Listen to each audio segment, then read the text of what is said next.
আলাইকুম রহমতুল্লাহি ওয়া বারাকাতুহু নাহমাদুহু সাল্লি আলা রাসূলিল কারীম আউযুবিল্লাহি মিনাশ শাইতানির রাজীম বিসমিল্লাহির রহমানির রহিম বাবু মা ইসকারু মিন সামির রাই ওয়া তাহকাল্লুফিল কিসাস। আজকের বক্তব্যের বিষয় হলো কোরআন হাদিসের ফতোয়া মন গড়া ভিত্তিহীন ফতোয়া সম্পর্কে। কোনো মন গড়া ফতোয়া সম্পর্কে আমি যে হাদিসটি তলব করেছি সহিহুল বুখারী শরীফের 6 নম্বর খণ্ড, পর্ব হচ্ছে 96, অধ্যায় হচ্ছে 7, হাদিস নম্বর হচ্ছে 7307, 7308, 7307, 7308।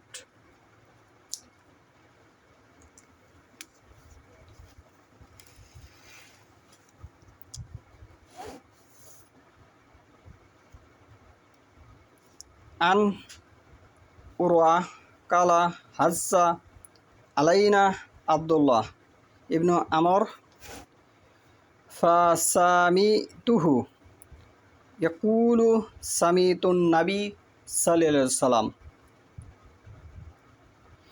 ইয়াকুলু ইন্নাল্লাহা লা ইয়ানজিউ ইলমু বাদা আন আতাকুমুহু ইনতিজাআন ওয়ালাকিন ইয়ানতাজিউহু মিনহুম মা'a কাবসিল উলামা বিইলমিহিম ফায়াফকা নাসুন জুহালুন ইস্তাফতাউনা ফাইফতুনা বিরাইহিম ফায়ুজিল্লুনা ওয়ায়াজিল্লুনা ফাহাদ্দাসতু বিহি আয়েশা জাওজান নবী সাল্লাল্লাহু আলাইহি ওয়াসাল্লাম সুম্মা ইন্না আব্দুল্লাহ ইবনু আমর হাজ্জা বাআদু ফাকালাত ইয়া ইবনু উখতি উনতালিক ইলা আব্দুল্লাহ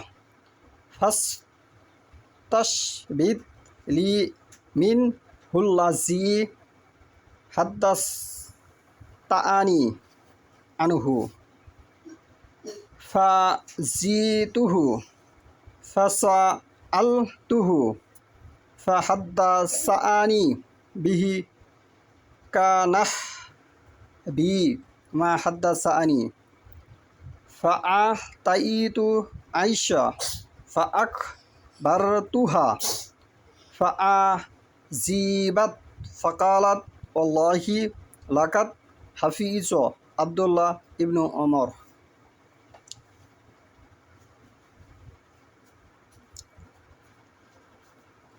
উরওয়াহ রহমতুল্লাহ হতে বর্ণিত, তিনি বলেন, আব্দুল্লাহ ইবনু আমর রাদিয়াল্লাহু আনহু আমাদের এ দিক দিয়ে হজে যাচ্ছিলেন।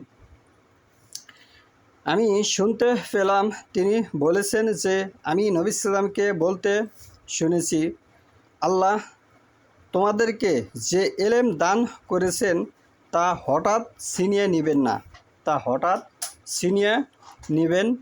না, বরং ওলামাগণকে তাদের এলেম সহ ক্রমশে তুলে নেওয়া মাধ্যমে তা ছিনিয়ে নেবেন, কর্মে কর্মে তা ছিনিয়ে নেবেন। তখন কেবল মূর্খ লোকেরা অবশিষ্ট থাকবে, তাদের কাছে ফতোয়া চাওয়া হবে, তারা মন গড়া ফতোয়া দিবে, ফলে নিজেরাও পথভ্রষ্ট হবে, অন্যদেরকেও পথভ্রষ্ট করবে। বর্তমান প্রেক্ষাপটে ভারতবর্ষ সহ সারা পৃথিবীর 999 জন যদি আমি বলি তাহলে কম হবে। সারা পৃথিবীর তো বর্তমান প্রেক্ষাপটে যারা আলেম হিসেবে নিজেকে দায়ী মনে করে, এরা রাসূলুল্লাহ সাল্লাল্লাহু আলাইহি ওয়াসাল্লামের এই হাদিস অনুযায়ী মূর্খ। এরা কি মূর্খ? কেন? এরা ইসলামের কিছু মৌলিক বিষয় আছে, সেটা কিন্তু তারা বাস্তবায়ন নিয়ে কোনো মাথা ব্যথা নয়। তারা মাথা ব্যথা তারা কিভাবে পৃথিবীর মানুষের কাছে জনপ্রিয়তা অর্জন করবে, কিভাবে তাদের মান সম্মান অর্জন করবে, কিভাবে তাদেরকে রাজা বাদশারা ফুল দিবে, সেটা নিয়ে তারা ব্যস্ত। কারণ ইসলামের মৌলিক জিনিস তারা বাস্তবায়ন করেছে, এটি খুব একটা বোঝা যায় না। এক। 2 নম্বরে হচ্ছে তারা মূর্খ এই কারণে তারা 2-4-500 হাদিস অনুবাদ সহকারে না দেখে রেফারেন্স সহকারে বলতে অক্ষম। এ কারণে তারা মূর্খ। এদের কাছ থেকে ফতোয়া নিলে যে নিবে সেও পথভ্রষ্ট হবে, যে দিচ্ছে সেও পথভ্রষ্ট।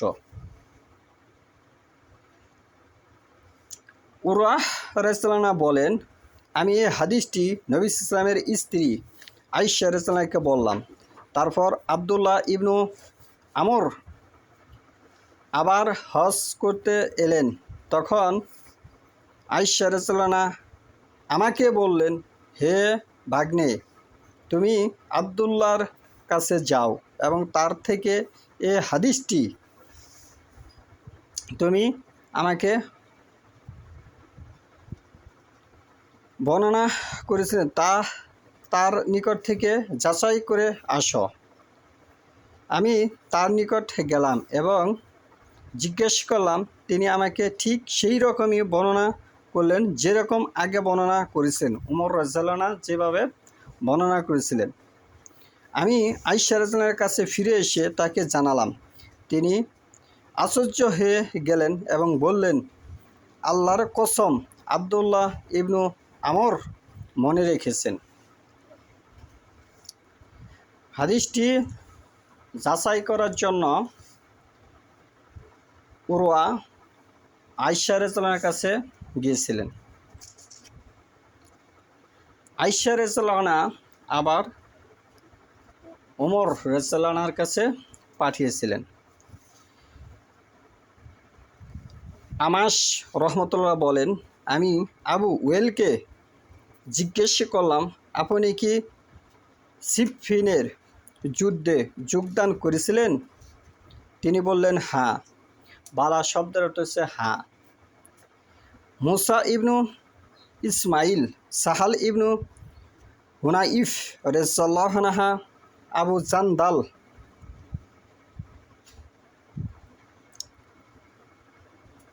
রাদিয়াল্লাহু আনহু বললেন, হে লোকেরা, দিনের ব্যাপারে তোমাদের নিজস্ব মতামতকে গ্রহণযোগ্য মনে করো না।